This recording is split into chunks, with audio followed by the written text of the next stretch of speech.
2 weeks ago, I made a video on how to airbrush Vallejo primers. Vallejo primers are one of the most hated primers in the modeling community. My goal in that video was to show how you can get the best out of Vallejo primers and overcome the 3 most common issues known with Vallejo primers. I didn't realize how many questions I was about to get on which primer I would recommend instead. So in this video, I will talk about my favorite acrylic primer and how to get the best out of that primer. That primer being Badger Stynylrez, or as I will refer to it as Badger Primer, also sold as Ammo One-Shot and Ultimate Modeling Primer. Badger Primer, in my opinion, is the best acrylic primer on the market. Do I like the name? No. However, does the primer work? Yes. More importantly, it works really well. However, being that it is an acrylic primer, it still does suffer from tip drying and clogging. In this video, I will demonstrate how to airbrush Badger Primer and avoid tip drying and clogging. I will demonstrate 3 different ways to airbrush Badger primers. In particular, I will talk about my method of airbrushing Badger Primer using my mixed formula, which you can find on my channel. This will help you get the best results out of Badger primers.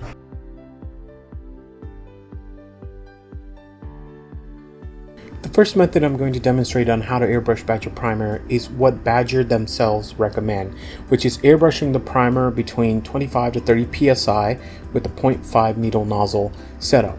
And I know this sounds counterintuitive to blast the primer on, but it works. It works beautifully. And it lays down and it will self-level and leave a beautiful, beautiful finish for your paintwork. Now, the problem with this method is that for long term or a bigger model where you're airbrushing a lot over a long period, you're going to get tip drying. And that is a problem with acrylics primers, with Vallejo, Badger, either one of them. But Badger does leave a beautiful finish when it starts drying.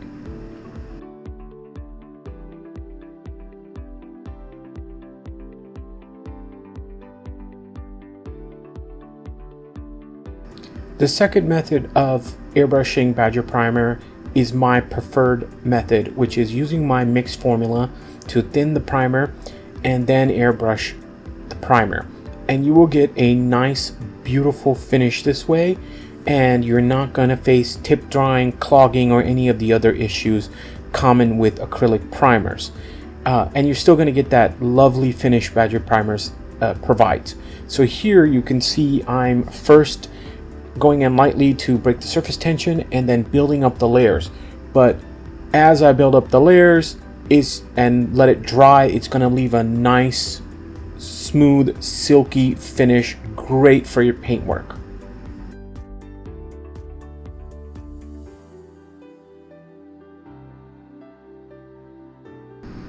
So the sanding test is a little bit redundant, and I will explain why.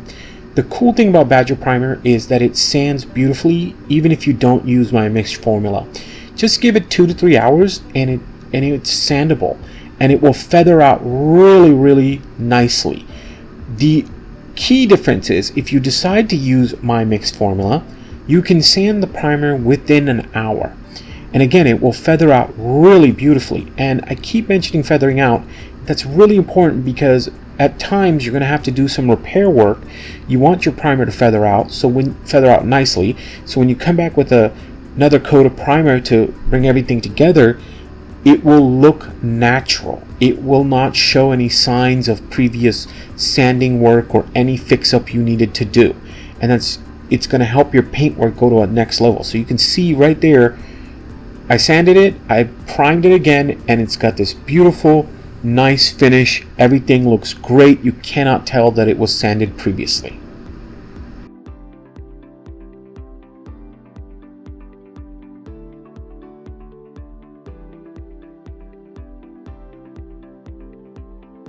I wanted to talk about airbrushing white primer using my mixture formula.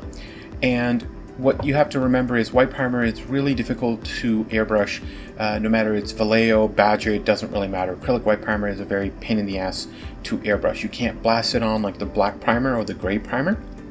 So you have to go light coats, light misty coats, and really build up the primer.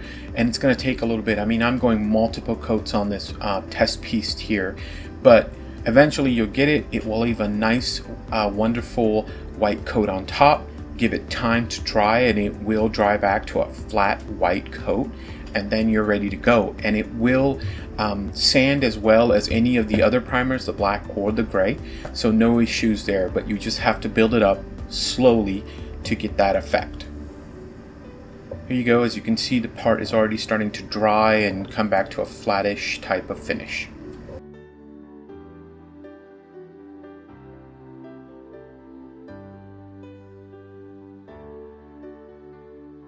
The last method of airbrushing Badger primer that I want to demonstrate is to use Quick Shine. Quick Shine is the replacement for Future, and just like in my Vallejo video, Quick Shine / Future will help the primer airbrush better, but also allow it to become stronger and more resilient and be sandable within an hour. Here I'm using Quick Shine, mix 60/40, and I'm coming in and going in nice and slow. You never want to really go heavy-handed. Remember, you can add in, but you can't take back.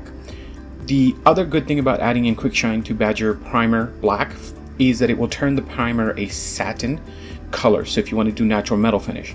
But I'm going to add in more gloss to really get a high shine gloss base if I want to do like a high shine natural metal finish. So here I'm coming back over the primer with Quick Shine, and now I'm getting this beautiful glossy black primer base for my natural metal finish.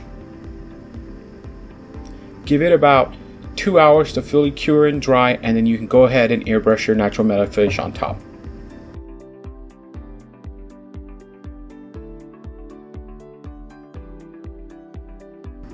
Let's talk about cleaning your airbrush after spraying primers. Acrylic primers are very dirty. They are going to clog your airbrush really badly if you don't clean out your airbrush. So here I'm using Lysol cleaner.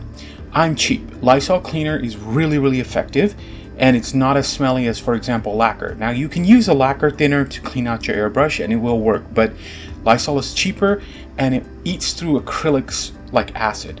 So here you can see I'm swiveling Lysol into the cup. I'm cleaning out the cup as much as I can. You don't want to blow out the dirty stuff that's in there through your airbrush. What you want to do is take as much of it out as possible, and then I use the back flush method to clean as much of the nozzle area as possible, and keep doing that a couple of times until nothing comes out. And then I'm going to test the spray on a white piece of paper to see if everything is clean, and that's if nothing comes out, then I know the airbrush is clean and I can put it away for next time.